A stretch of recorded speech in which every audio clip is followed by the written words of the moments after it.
आणि आता बातमी पंढरपूरमधून आहे। विठ्ठल भक्तांसाठी एक खुशखबर आहे। भक्त निवासांमध्ये आता भाविकांना अल्प दरामध्ये नाश्ता आणि भोजन सुद्धा मिळणार आहे। भक्त निवासाच्या मध्ये देशभरातून येणाऱ्या भाविकांना चांगल्या प्रतीचं चहा, नाश्ता, भोजन मिळावं यासाठी या हॉटेलचा ठेका देण्यात आलेला होता। मात्र जास्त दर लावून भाविकांची लूट होत असल्याची तक्रार वाढल्यानंतर समितीने आता हे हॉटेल स्वतःकडे चालवायला घेतलेलं आहे। त्यामुळे आता इथे येणाऱ्या भक्तांना कमी दरामध्ये नाश्ता आणि भोजन सुद्धा मिळणार आहे।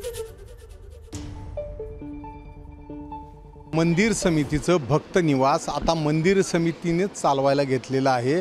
यासाठी इथली जे भोजनावळ हॉटेल जे होतं तेही मंदिर समितीने ताब्यात घेतलेलं आहे। पूर्वी ज्यांच्याकडे हा ठेका दिला होता त्यांच्याकडून फार मोठ्या प्रमाणात भाविकांची लुटमार होत असल्याची तक्रारी माध्यमांनी दाखवल्यानंतर आता मंदिर समितीने स्वतःच हे हॉटेल चालवायला घेतलेले आहे। अतिशय माफक दरात म्हणजे 100 रुपयाप्रमाणे प्रत्येकाला भोजन या इथं मिळणार आहे। वर्षाकाठी जवळपास 3 लाख भाविक इथं येत असतात।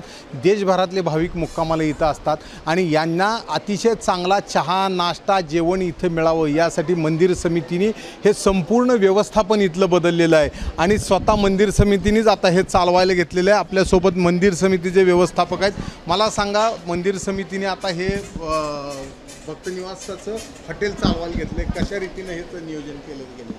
मंदिर समितीच्या परवाच्या मीटिंगमध्ये निर्णय झाला की आपणच भक्तनिवास, आपलं भक्तनिवासमधलं कॅन्टीन चालू आणि जास्तीत जास्त भाविकांना कमी पैशामध्ये उत्तम दर्जाचं जेवण देण्याचा प्रयत्न करू।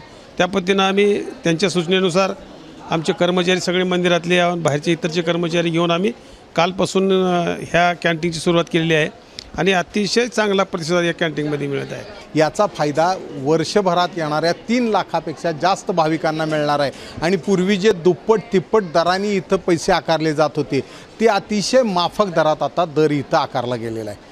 कॅमेरामन सचिन जाडेसह सुनील दिवाण, एबीपी माझा। एबीपी माझा, उघडा डोळे बघा नीट।